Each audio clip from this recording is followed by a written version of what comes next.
News వాస్తవాల ప్రతిబింబం. నమస్తే, welcome to be news. నేను మీ శ్రీలత. భద్రపాలిత ప్రాంతమైన యానాం శివారు కనకాలపేట గ్రామంలో గ్రామ దేవత శ్రీ పోలేరమ్మ తల్లి తీర్థ మహోత్సవములు అంగరంగ వైభవంగా నిర్వహించారు. గ్రామ ఆడపడుచులు పసుపు కుంకుమలతో అమ్మవారిని దర్శించుకొని తీర్థ ప్రసాదములు స్వీకరించారు. ఈ కార్యక్రమంలో భక్తులు, గ్రామ ప్రజలు, ఆలయ కమిటీ వారు పాల్గొన్నారు. భద్రపాలిత ప్రాంతమైన యానాం శివారు కనకాలపేట గ్రామంలో గ్రామ దేవత శ్రీ పోలేరమ్మ తల్లి తీర్థ మహోత్సవములు అంగరంగ వైభవంగా నిర్వహించారు. గ్రామ ఆడపడుచులు పసుపు కుంకుమలతో అమ్మవారిని దర్శించుకొని తీర్థ ప్రసాదములు స్వీకరించారు. ఈ కార్యక్రమంలో భక్తులు, గ్రామ ప్రజలు, ఆలయ కమిటీ వారు పాల్గొన్నారు.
కనకాల వెంకటరమణ గారు ఆ పూర్వవంతులు వెంకటరమణ గారితో సమర్పించారు.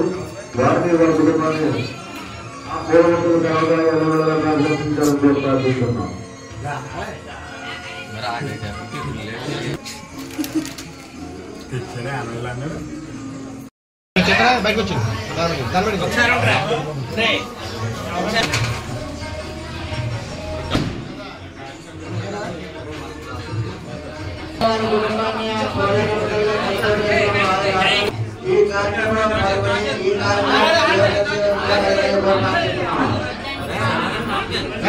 ఆగండి ఒకసారి.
నియోజకవర్గం ఎన్డీఏ కూటమి అభ్యర్థి దాట్ల బుచ్చిబాబు పోలింగ్ ముగియడంతో రిలాక్స్ అయ్యారు. మంగళవారం మురుముల్ల టీడీపీ కార్యాలయం వద్ద 4 మండలాల నుండి నాయకులు, కార్యకర్తలు పెద్ద ఎత్తున తరలివచ్చి పోలింగ్ సమీకరణపై చర్చలు జరుపుకున్నారు. బుచ్చిబాబు మాట్లాడుతూ ముమ్మడివరం నియోజకవర్గ వ్యాప్తంగా ఆయనకు సహకరించిన నాయకులు, కార్యకర్తలు, అభిమానులందరికీ కృతజ్ఞతలు తెలిపారు. ముమ్మడివరం నియోజకవర్గం ఎన్డీఏ కూటమి అభ్యర్థి దాట్ల బుచ్చిబాబు పోలింగ్ ముగియడంతో రిలాక్స్ అయ్యారు. మంగళవారం మురుముల్ల టీడీపీ కార్యాలయం వద్ద 4 మండలాల నుండి నాయకులు, కార్యకర్తలు పెద్ద ఎత్తున తరలివచ్చి పోలింగ్ సమీకరణపై చర్చలు జరుపుకున్నారు. బుచ్చిబాబు మాట్లాడుతూ ముమ్మడివరం నియోజకవర్గ వ్యాప్తంగా ఆయనకు సహకరించిన నాయకులు, కార్యకర్తలు, అభిమానులందరికీ కృతజ్ఞతలు తెలిపారు.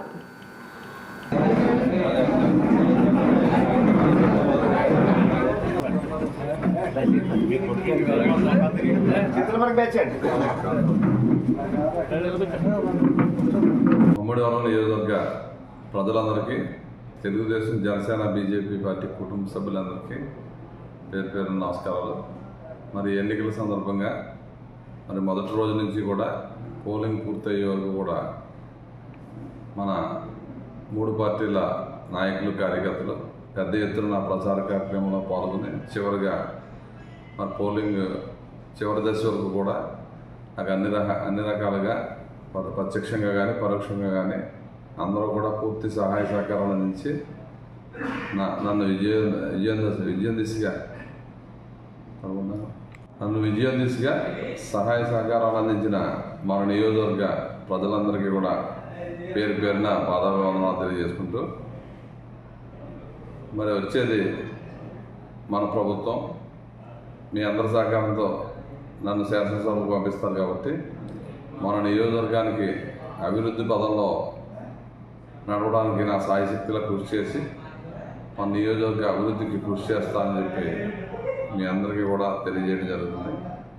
మరి అదేవిధంగా మన రాష్ట్రంలో కూడా ఈ ఎన్డీఏ ప్రభుత్వం ఏర్పడి చంద్రబాబు నాయుడు గారు ముఖ్యమంత్రి అయ్యి ప్రధానమంత్రి గారు మోడీ అవడం కూడా తథ్యం కాబట్టి మన రాష్ట్రానికి మంచి రోజులు వచ్చినాయి.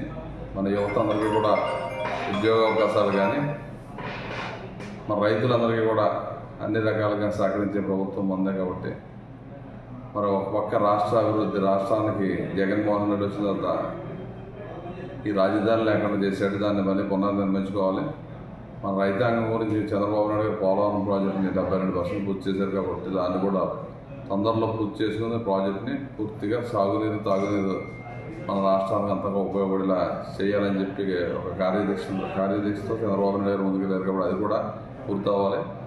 మరి పెద్ద ఎత్తున కేంద్ర ప్రభుత్వ సహకారంతో మన ఇండస్ట్రీస్ అన్నీ కూడా వచ్చి మన అన్ని రకాలుగా ఆర్థిక వనరులు ఏర్పాటు చేసుకుని ఈ రాష్ట్రంలో మనం ఇచ్చే సంక్షేమంతో పాటు అభివృద్ధిని కూడా మరి పరుగులు పెట్టించాలంటే ఎన్డీఏకి మద్దతు ఇచ్చి ప్రజలందరూ కూడా మరి విజయవంతంగా రాష్ట్ర వ్యాప్తంగా వన్ సైడ్గా ఈరోజు ఎలక్షన్ జరిగింది కాబట్టి తప్పనిసరిగా మన రాష్ట్రానికి మంచి రోజులు వచ్చినాయి.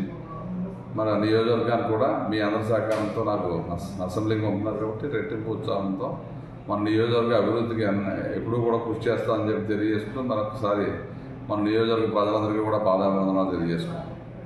అంబేద్కర్ కోనసీమ జిల్లా అమలాపురం పట్టణంలోని మోపర్లీపేట వద్ద మంగా బాలయోగిపై కోండ్రు కోటేశ్వరరావు హత్యాయత్నం. స్థానికులు అడ్డుకోవడంతో స్వల్ప గాయాలతో బయటపడిన మంగం బాలయోగి ఆయన మనవరాలు చొప్పెల గుణశ్రీ. కోనసీమ జిల్లా అమలాపురంలో పట్టపగలు 2 వ్యక్తులపై నడి రోడ్డుపై కత్తితో దాడి. నల్ల వంతెన సమీపంలో గుర్తు తెలియని వ్యక్తులు 4 సంవత్సరాల పాపతో పాటు మేనమామను కత్తితో పొడిచిన దుండగులు. కొన ఊపిరితో కొట్టుకుంటున్న 2 వ్యక్తులను సంఘటనా స్థలానికి చేరుకున్న పోలీసులు అంబులెన్స్లో ఆసుపత్రికి తరలించారు. ఘటనా స్థలంలో కత్తి వదిలేసి వెళ్లిపోయిన దుండగులు దర్యాప్తు చేస్తున్న పోలీసులు ఆస్తి తగాదాలతో కోర్టు వాయిదాకు వచ్చిన సమయంలో దాడి చేసినట్లు ఆ దిశగా దర్యాప్తు కొనసాగిస్తున్నారు పోలీసులు.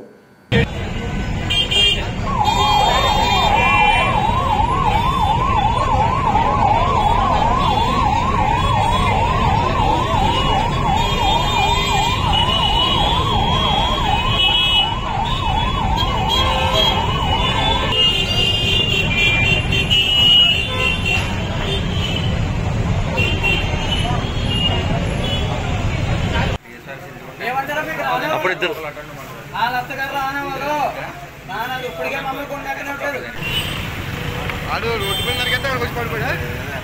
అక్కడ తీసుకొచ్చాను రా సందులో వచ్చి పరికి వచ్చిందంట అమ్మాయిని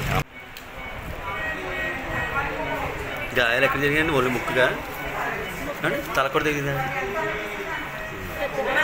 కత్తో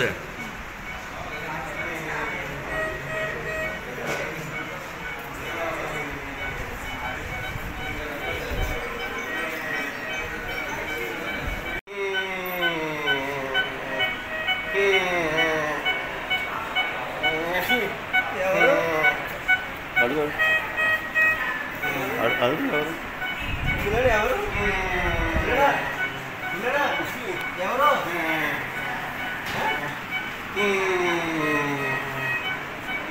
చెప్పండి.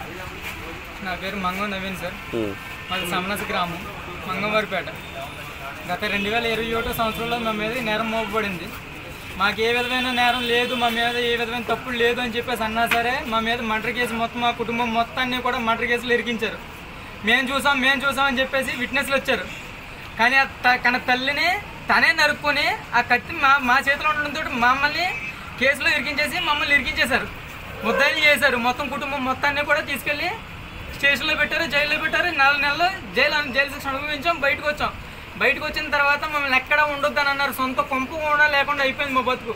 సొంత కొంపు ఉంటే దాన్ని నమ్ముకోవడానికి లేకుండా అయిపోయింది. దాన్ని నమ్ముకుని ఏమన్నా పైసలు వస్తే బయటకు వెళ్ళిపోయని చెప్పేసి మా బతుకు మేము బతుకుదామని చెప్పేసి అనుకున్నా సరే మాకు ఏ విధమైన అవకాశం కల్పించలేదు. మేము బయటకు వచ్చేసాం, సంవత్సరంన్నర ఉన్నాం. బయట వచ్చేసి సంవత్సరం ఉన్నా సరే ఆ గొడవల్ని పురస్కరించుకుని మా మీదకి అటాక్ చేస్తే, మా తమ్ముడి మీద అటాక్ చేసి మమ్మల్ని అటాక్ చేయడానికి చెప్పేసి డిఎస్పీ ఆఫీస్ దగ్గరికి వెళ్ళి కంప్లైంట్ ఇవ్వడానికి మేము వెళ్తే మా మీద అటాక్ చేసి ఆ అటాక్ని మేమే చేసామని చెప్పేసి మా మీద సృష్టించి మమ్మల్ని కేసు పెట్టారు. మేము లోపలికి వెళ్ళాం, బయటకు వచ్చాం. తర్వాత మమ్మల్ని పోలీసు వారు పిలిపించారు, వార్నింగ్లు ఇచ్చారు, రౌడీ షీట్లు ఓపెన్ చేశారు. నేను డిగ్రీ చదువుకున్నాను, నేను ఉద్యోగాల కోసం ఎదుగుతున్నాను. నేను ఇది ప్రత్యేకంగా వైసీపీ ప్రత్యేకంగా టీడీపీ ప్రభుత్వానికి చేశాడన్న ఒక్క కారణం మీద నేను టీడీపీ ప్రభుత్వానికి చేశాను. నేను టీడీపీ ప్రభుత్వం చేశానని చెప్పేసి వాడు వైసీపీ వార్డు మెంబర్గా చేశాడు. అప్పటికే స్టార్టింగ్ వార్డు మెంబర్గా నామినేషన్ వేసాడు. వేసి వీళ్ళ ప్రభుత్వం వైసీపీ ప్రభుత్వం వాళ్ళకి సపోర్ట్ చేస్తూ మమ్మల్ని మొత్తం కేసులు ఇరికించి మమ్మల్ని ఒక ముద్ర వేసేసి, రౌడీలను ముద్ర వేసేసి మమ్మల్ని కేసులు ఇరికించారు. పోయిన సంవత్సరం 2019 ఎలక్షన్ జరిగిన తర్వాత 2021లో జరిగిన సిచ్యువేషన్ ఇది. ఎవరండి పేరు కోండ్రు కోటేశ్వరరావు అన్న కుటుంబం మొత్తం జరిగిన సిచ్యువేషన్ ఇది. కోండ్రు కోటేశ్వరరావు అన్న కుటుంబం చేసిన కథ అంతా. వాళ్ళ వెనకాల వైసీపీ ప్రభుత్వం ఉన్నారు, పిలిపి విశ్వరూప్ గారు ఉన్నారు. వీళ్ళ నుండి వెనకాల నడిపించారు.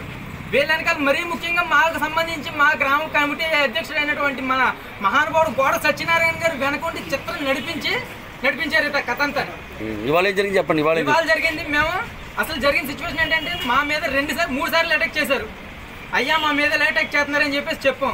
నగరం పోలీస్ స్టేషన్లో మేము కంప్లైంట్ చేసాం. మా మీద అటాక్ చేస్తున్నారని చెప్పేసి ఎస్పీ ఆఫీస్కి ఫోన్ చేస్తే ఎస్పీ ఆఫీస్ నుంచి వెంటనే మా మీద కంప్లైంట్ తీసుకుని నేనే తీసుకెళ్ళి పోలీసు వాళ్ళు నేను ఇద్దరం కలిసి వెళ్ళి ఆటోలో 2 కత్తులు, మాసం నరికే కత్తి, 3 కత్తులతో వాళ్ళని అరెస్ట్ చేశాడు. చేసిన 10 నిమిషాల్లో నన్ను లోపల పెట్టాలని బయటకు వదిలేశారు. అక్కడి నుంచి మొదలైంది మళ్ళీ మమ్మల్ని అక్కడి నుంచి నగరంలో ఉన్నప్పుడు అక్కడి నుంచే తరిమేశారు. హైదరాబాద్ వెళ్ళిపోయి హైదరాబాద్లో మేము దగ్గర 2 సంవత్సరాల నుంచి హైదరాబాద్లోనే బతుకుతున్నాను నేను. అక్కడి నుంచి ఇవాళ వాయిదా కోసం అని చెప్పేసి వచ్చాం. వాయిదా చూసుకొని మేము బయటికి వెళ్ళిపోతుంటే మా మీద చిన్నపిల్లగా ఒంట్లో పోలేదని తావి తీసుకోవడానికి చెప్పేసి వెళ్ళాడు మా నాన్నగారు. తీసుకుని మా నాన్నగారిని నేను ఎచ్చేస్తుంటే మా నాన్నగారిని తప్పించాడు. నేను పిల్లని ఎత్తుకుని ఉన్నాను. నేను ఎటు పరిగెట్టలేని పరిస్థితి అయిపోయింది. పిల్లని ఎత్తుకోవడం వల్ల పరిగెట్టలేదు. ఖచ్చితంగా దొరికేస్తాడని చెప్పేసి నా మీద అటాక్ చేశాడు. చేస్తే నా మీద ఎక్కడ తగిలింది, ఇక్కడ తగిలింది. పిల్లకైతే మాత్రం గట్టిగా తగిలింది. ఇక్కడ 1 అంగుళన్నర అయితే మాత్రం గట్టిగా తగిలింది తప్ప. ఇది జరిగిన పరిస్థితి. ఆయనకి మొత్తం జనం అంతా చుట్టేశారు. అక్కడ జనం అంతా చుట్టేసి ఎంతలా ఆరిసిన కేకలేసిన ఎంతమంది తట్టుకున్నా సరే అతనైతే ఆగలేదు. అప్పుడు ఆగిన పరిస్థితుల్లో జనం అంతా వాడిని కొట్టడం జరిగింది. మేము వెంటనే ఎప్పుడైతే మా మీద అటాక్ చేశాడో పిల్లల్ని తీసుకుని, రక్తం మడుగుల్లో ఉన్న పిల్లల్ని తీసుకుని నేను హాస్పిటల్కి, నా కుటుంబం మొత్తం హాస్పిటల్కి తీసుకుని వచ్చాము. ఇక్కడికి వచ్చాం. కోర్టులో జడ్జి గారి దగ్గరికి వెళ్ళి అయ్యా మాకు ఎన్నోసార్లు ఎలా జరుగుతుందయ్యా అని చెప్పేసి చెప్తున్నా సరే పోలీసులకు ఎన్నోసారి కంప్లైంట్ చేస్తాం. మేము పోలీసులో మేమన్నా ఏదైనా జరిగితే మేము సమాధానం చెప్తామని అన్నారు. కానీ ఏ రోజు కూడా వాళ్ళని పిలిపించి స్టేట్మెంట్లు తీసుకున్నారో లేదో మాకైతే తెలియదు. స్టేట్మెంట్లు తీసుకున్నారు, ఏం చేసుకున్నారో మాకు తెలియదు. కానీ మమ్మల్ని మాత్రం ప్రతిసారి బైండ్ ఓవర్ కేసులు అంటారు, ఆ కేసులు అంటారు. ప్రతిసారి కూడా రౌడీ షీట్ ఓపెన్ చేసి మమ్మల్ని కేసులు చుట్టూ తిప్పుతున్నారు. మాకు ప్రాణహాని ఉందని చెప్తున్నా సరే ఏ విధమైన లెక్క లేకుండా మమ్మల్ని తిప్పారు. ఆఖరికి వాళ్ళు అనుకున్నది పోలీసులు అనుకున్నది. పోలీసులు కూడా ఎన్నోసార్లు చెప్పారు, అరే నాయన మీరు వచ్చింది లేనిది వెళ్ళిపోండి, మీ మీద అటాక్ జరుగుతుంది, మా మీద అటాక్ జరుగుతుంది అన్న సంగతి వాళ్ళకి తెలిసి ఉండి కూడా ఆడు 24 గంటల బండ్లో కట్టెట్టుకొని తిరుగుతున్నాడు. అయినా సరే వాడిని ఏం చేయలేరు. ఏం లేదు నన్ను నా మీద పెడుతున్నారు, నా కుటుంబాన్ని నన్ను హింసిస్తున్నారు. నాకు దయచేసి న్యాయం చేయండి. మాకైతే బతకాలని లేదు. మేము ఇప్పుడు ఈ సిచ్యువేషన్కి పురస్కరించుకుని కూడా మమ్మల్ని తీసుకెళ్ళి మళ్ళీ జైల్లో పంపించడానికి కూడా ఎటువంటి అనుమానం లేదు. కోటేశ్వరం అండి. ఆటోలు 24 గంటలు మేము ఎప్పుడు దొరుకుతామని చెప్పేసి ఆటోలు ఎప్పుడు పెట్టింది తిరుగుతాయి. రీసెంట్గా మొన్న బైండ్ ఓవర్ చేయడానికి అని చెప్పేసి మమ్మల్ని పిలిపితే పోలీస్ ఆయన బాలకృష్ణ కానిస్టేబుల్ పీసీ ఆయన బాలకృష్ణ అనే ఆయన మమ్మల్ని తీసుకెళ్లి కోర్టు దగ్గరికి వెళ్ళి ఆర్డీ ఆఫీస్ దగ్గర బైండ్ ఓవర్ చేయించి తిరిగి మమ్మల్ని తీసుకెళ్తుంటే మా పోలీసు ఆయన ఉండగానే మమ్మల్ని వెనకాల పరిగెట్టుకుంటే స్పీడ్గా మంచి స్పీడ్ మీద ఆటో వచ్చి తీసుకుని వచ్చాడు. వెంటనే మన సిఐ గారికి టౌన్ సిఐ గారికి బాలకృష్ణ గారు వివరించి చెప్పారు, ఒరే వెళ్ళిపోండి అని చెప్పేసి అన్నారు. వెళ్ళిపోండి అని చెప్పడంతో బాలకృష్ణ గారు మా అమ్మాయి గవర్నమెంట్ ఆర్టీసీ బస్ స్టాండ్ దాకా తీసుకొచ్చి మమ్మల్ని బస్సు ఎక్కించి మీకు ఏం కాదు మేము ఉన్నాం కాదు మీరు జాగ్రత్తగా వెళ్ళండి అని చెప్పేసి మమ్మల్ని క్షేమంగా తీసుకెళ్ళి పంపించారు. కానీ ఎంత తొందరగా జరుగుతుందని మా మీద మేము అలా ఊహించలేదు. మేమైతే కుటుంబం మొత్తం కూడా అంబేద్కర్ కోనసీమ జిల్లా మండపేట కపిలేశ్వరపురం మండలం వల్లూరులో ఉద్రిక్తత పరిస్థితులు నెలకొన్నాయి. వైసీపీ టీడీపీ ఇరు వర్గీయుల మధ్య రాళ్ల దాడి చేసుకోవడంతో ఉద్రిక్తత పరిస్థితులు ఏర్పడ్డాయి. రంగంలోకి దిగిన పోలీస్ ప్రత్యేక బలగాలు రావడంతో ప్రస్తుతానికి అదుపులో పరిస్థితులు ఉన్నాయి. ఇంకా వల్లూరులోనే ఉన్న ఇరు వర్గాలు. అంబేద్కర్ కోనసీమ జిల్లా మండపేట కపిలేశ్వరపురం మండలం వల్లూరులో ఉద్రిక్తత పరిస్థితులు నెలకొన్నాయి. వైసీపీ టీడీపీ ఇరు వర్గీయుల మధ్య రాళ్ల దాడి చేసుకోవడంతో ఉద్రిక్తత పరిస్థితులు ఏర్పడ్డాయి. రంగంలోకి దిగిన పోలీస్ ప్రత్యేక బలగాలు రావడంతో ప్రస్తుతానికి అదుపులో పరిస్థితులు ఉన్నాయి. ఇంకా వల్లూరులోనే ఉన్న ఇరు వర్గాలు.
కోనసీమ జిల్లా పి గన్నవరం ఊడిముడిలో ఘోర ప్రమాదం జరిగింది. అంబేద్కర్ కోనసీమ జిల్లా పి గన్నవరం ఊడిముడిలో ఘోర ప్రమాదం జరిగింది. కూలీలను ఢీకొట్టిన ఆర్టీసీ బస్సు 5గురు అక్కడికక్కడే మృతి చెందగా 4గురికి తీవ్ర గాయాలయ్యాయి. రహదారి పక్కన ట్రాక్టర్పై ధాన్యం బస్తాలు ఎగుమతి చేస్తుండగా కూలీలను ఢీకొన్న ఆర్టీసీ బస్సు. భారీగా ట్రాఫిక్ జామ్, అప్రమత్తమైన అధికారులు.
అలా కాదు మీరేం అంటకండి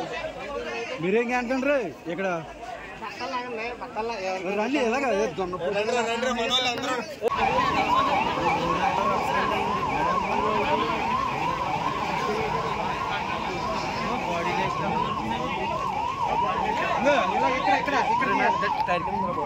పాలిత ప్రాంతమైన యానాంలో పోలేరమ్మ మాలిత్యమ్మ ఆలయం వద్ద జాతర మహోత్సవం సందర్భంగా పోలేరమ్మ అమ్మవారిని ఆలయం వద్ద నుండి చిన్న సెంటర్ వరకు ఊరేగింపుగా వెళ్లి అంగడి గుడి వద్ద అమ్మవారిని నిలబెట్టారు.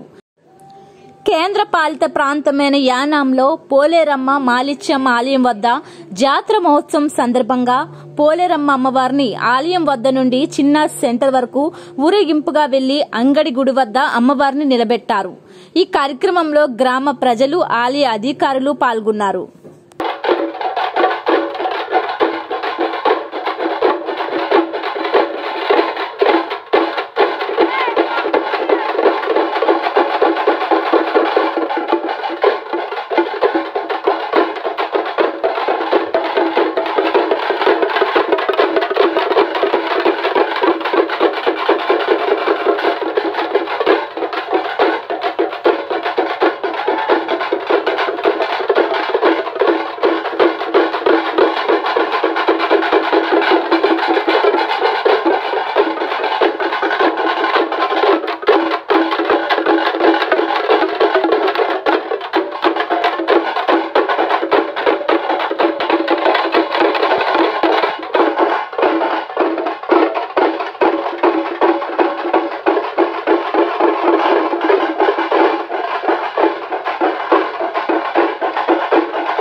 ఇవి బులెటిన్ అప్డేట్స్. మరిన్ని వార్తా విశేషాలతో మళ్ళీ కలుద్దాం. అంతవరకు సెలవు. నమస్కారం.